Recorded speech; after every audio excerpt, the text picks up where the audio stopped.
कि बाबूपुर कचनारी में देश के रक्षा मंत्री राजनाथ सिंह जी एक निजी संस्था के कार्यक्रम में आ रहे हैं।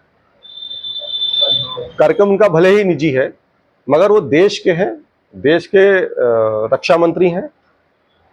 हमारी ये मांग है कि वो देश के रक्षा मंत्री हैं और बाबूजी एक शुचिता के, पवित्रता के मिसाल थे।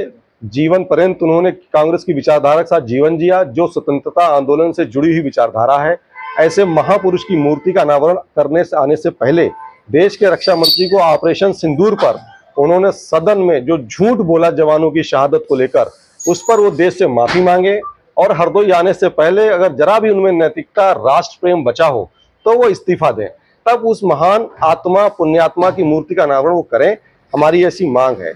आप देखो लगातार उनका बयान देखिए, साफ साफ कह रहे हैं कि कोई भी शहीद नहीं हुआ है सदन के अंदर, और उन्हीं की सरकार प्रेस कॉन्फ्रेंस करके अभी एक हफ्ते पहले कहती है कि हमारे 6 जवान शहीद हुए। आखिर जवानों की शहादत पर झूठ बोलने वाला रक्षा मंत्री बाबू धर्मगर सिंह जैसे विराट व्यक्तित्व, पवित्रता का, शुचिता का, धर्म के ध्वजवाहक जो रहे हो, जिन्होंने सनातन स्कूल खोला हो, जिन्होंने संस्कृत विद्यालय खोला हो, ऐसी महान आत्मा की मूर्ति को का अनावरण करने से पहले उन्हें उसी पवित्र मन से आना पड़ेगा। और यदि वो माफी नहीं मांगेंगे देश से, यदि माफी नहीं मांगेंगे इस देश की माटी से, यदि माफी नहीं मांगेंगे सदन में, और यदि इस्तीफा नैतिकता के आधार पर नहीं देते, मैं समझता इससे बड़ा कोई राष्ट्र प्रेम पर आघात नहीं हो सकता कि कोई रक्षा मंत्री सदन के अंदर खड़े होकर ये कहे कि कोई जवान शहीद नहीं हुआ और फिर उसी की सरकार उस बात का खंडन करती हो। तो देश के रक्षा मंत्री को बाबूजी की मूर्ति को हाथ लगाने से पहले देश से माफी मांगनी होगी और अपने पद से इस्तीफा देना पड़ेगा, तब वो हरदोई की धरती पर आएंगे। और यदि ऐसा नहीं होता है तो कांग्रेस पार्टी, हम सब जो सच्चे कांग्रेस के सिपाही, आप देखिए हमारे उपाध्यक्ष बैठे हैं, सीनियर उपाध्यक्ष बैठे हैं, सारे उपाध्यक्ष मासिक सब 50-50 साल इनका जीवन कांग्रेस में हो गया। हम ये कतई बर्दाश्त नहीं करेंगे। हम यहाँ सत्याग्रह करेंगे, हम उपवास करेंगे, और जिस जगह वो आ रहे हैं आज वहां कम से कम एक सैकड़ा ऐसे पात्र पट्टे धारक हैं जिनको उनकी जमीनों पर अभी तक कब्जा नहीं मिल पाया, जो भूमाफिया के कब्जे में है।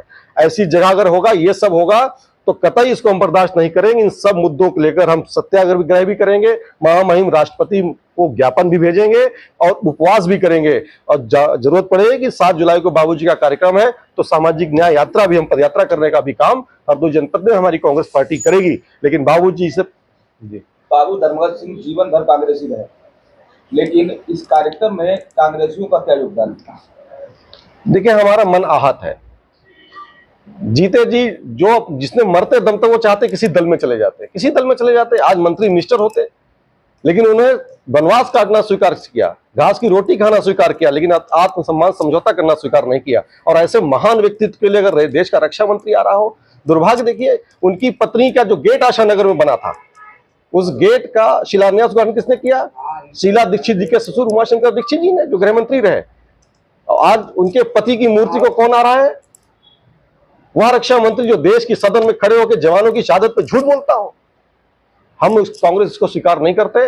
वो उनका निजी कार्यक्रम, वो आए आना है, उनका निजी निर्णय है, लेकिन यदि उन्हें हरदोई की माटी पर आना है, भक्त प्रहलाद की धरती पर आना है, भगवान बावन की धरती पर आना है, तो इस्तीफा देकर आना होगा, माफी मांगकर देश से आना होगा। नहीं तो हम कांग्रेस जन, हमारे बस में सत्याग्रह है, उपवास है, अनशन है, सामाजिक न्याय के लिए लड़ाई है, वो हम करेंगे और हम करते रहे हैं। इस कार्यक्रम का आयोजक कौन है? उन पर लगातार जो है भूमाफियाओं के आरोप लग रहे हैं, अवैध जमीन कब्जा निकालने। देखिए, वो उनके नातेदार रिश्तेदार हैं, ये तो जांच का विषय है, जब जांच होगी तो देखा जाएगा। मैं ये नहीं कहता, मैं ये कहता हूं जो वहां अवैध, जो पात्र पट्टे धारक हैं, जिनको पट्टे हुए हैं, उन ग्रामीणों को पट्टों पर कब्जा मिले, उनका हक मिले, ये हमारी। लेकिन ये इसका इशू ये है, पहले राजनाथ सिंह जी आ रहे हैं, रक्षा मंत्री हैं, सदन में झूठ बोला है, उनको देश से माफी मांगनी चाहिए, तब उस महान आत्मा की मूर्ति का अनावरण करना होगा।